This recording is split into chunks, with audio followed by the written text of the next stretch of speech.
নমস্কার দর্শক বন্ধুরা, জয় ব্লকে সকলকে স্বাগত জানাচ্ছি। আজকে আমি সস্তায় কীভাবে আপনারা দুদিন এক রাত্রে রাম মন্দির অযোধ্যা ধামে পৌঁছাবেন সেই সম্বন্ধে আমি আপনাদের ডিটেলস ধারণা দিচ্ছি।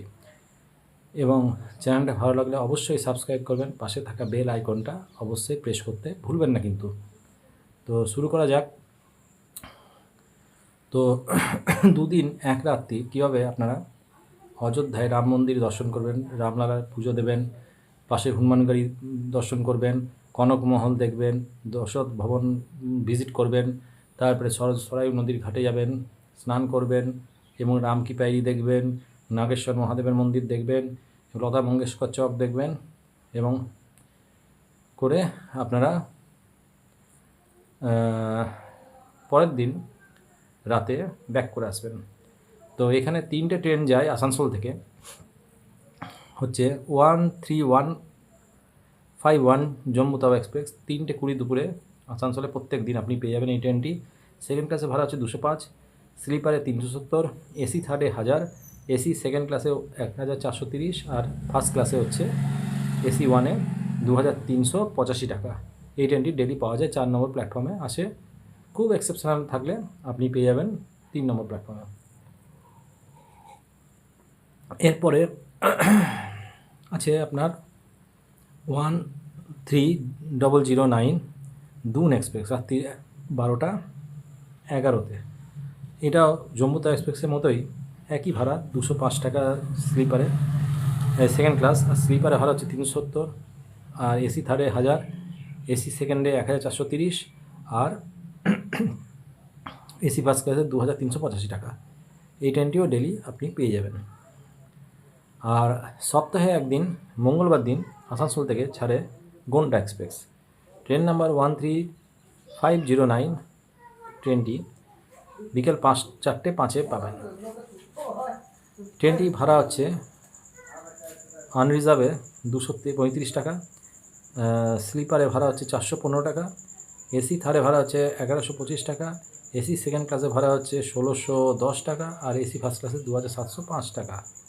ট্রেনটি আছে মানে মঙ্গলবার পাবেন সপ্তাহে। আর ফেরার ট্রেনে আপনাদের বলে দিই, জম্মু তাওয়া এক্সপ্রেস 13152 ডেলি পাবেন। ট্রেনটি 1 নম্বর প্ল্যাটফর্মে পেয়ে যাবেন অযোধ্যা থেকে ফেরার সময়। ট্রেনটা হচ্ছে আপনি পাবেন রাত্রির 8:53। আর আরেকটা আছে গোন্ডা এক্সপ্রেস 13510। এই ট্রেনটি পাবেন রাত্রির বা বিকেল 5:10। এইটা অন্তত আপনি পাবেন, রোজ পাবেন না, এটা বুধবার পাবেন অন্তত। আর আরেকটা ট্রেন আছে দুন এক্সপ্রেস, ট্রেন নাম্বার 13010। ট্রেনটি পাবেন সকাল 11:35-এ। তা এই গেল ট্রেনের বিবরণ। এবং আপনি ফ্লাইটেও আসতে পারেন, আপনি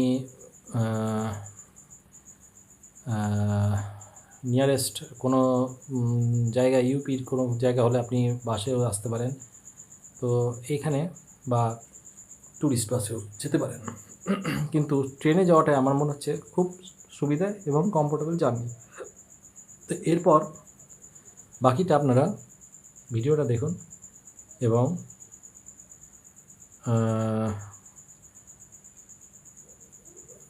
ভিডিও দেখার পরে আপনাদের মতামত অবশ্যই আপনারা শেয়ার করবেন।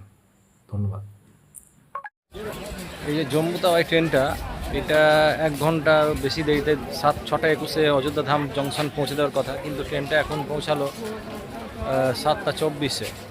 তো এই যে কলকাতা জম্মু তাওয়া এক্সপ্রেস, তো এই ট্রেনটা এখন নামালো। এবার দেখা যাক। হনুমান গাড়িতে এসেছি, হনুমান গাড়িতে দেখছি প্রচণ্ড লাইন, প্রচণ্ড ভিড়। এই ওপরে যেতে হবে, এবার এখান থেকে প্রচুর লাইন। হনুমান গাড়িতে মন্দিরে দেখি দর্শন পাই কিনা। জয় শ্রীরাম।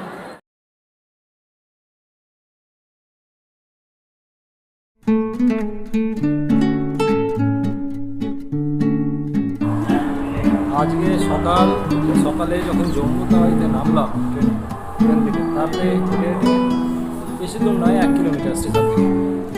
রাম মন্দিরে গেলাম, রাম মন্দিরে হনুমানগড়ি গেলাম, হনুমানগড়িতে বিশাল লাইন দর্শন করলাম। আর তারপরে গেলাম কনকমহল, যেটা মাথা কই শ্রীরামচন্দ্র সীতাকে বিয়েতে উপহার দিয়েছিলেন। পরে আসল মহলটা নেই, ভেঙে গেছে। পরে ভগবান কৃষ্ণ সেটা উদ্ধার করেছিলেন, উদ্ধার করে সেটা তৈরি করেছিলেন। সেই মহলটা ঘুরলাম, সেলফি নিলাম, তারপরে সোজা গিয়ে চলে গেলাম দশরথ মহল। দশরথ মহল দেখলাম, সব কিছু করলাম। তারপরে গেলাম রামলালার মন্দির, রামলালার মন্দির সব দর্শন করে বিশাল মানে লাইন। তারপরে মন্দিরটা স্থানে স্থানে আমাকে লাগেজ রাখতে হলো, চটিতে আলাদা কাউন্টারে রাখতে হলো, সব কিছু করতে হলো। ক্যামেরা মোবাইল নিয়ে মন্দিরের ভেতরে যাওয়া নিষেধ, কারণ এখানে মন্দির বিল্ডিংটা সম্পূর্ণ ম্যাক্সিমাম জায়গাটাই এখন তৈরি হয়নি। মেন ভগবান শ্রীরামচন্দ্রের গর্ভগৃহ ছাড়া বাকিটা সবই এখন কনস্ট্রাকশন চলছে। তো তারপরে সব কিছু করার পর ওরা ফ্রিতে প্রসাদ দিল, প্রসাদ খেলাম। তারপরে গোটা বিকেলটা দুপুরটা ঘুরছিলাম, কোথাও ডরমেটরি, কোথাও ধর্মশালা, কোথাও রুম পাই না। তারপরে রুম যদিও পাই বিশাল হাই রেট, কারণ এখন এই সময় শ্রাবণ মাসে প্রত্যেক দূর দূরান্ত থেকে এত ভিড় যে বলার কথা না।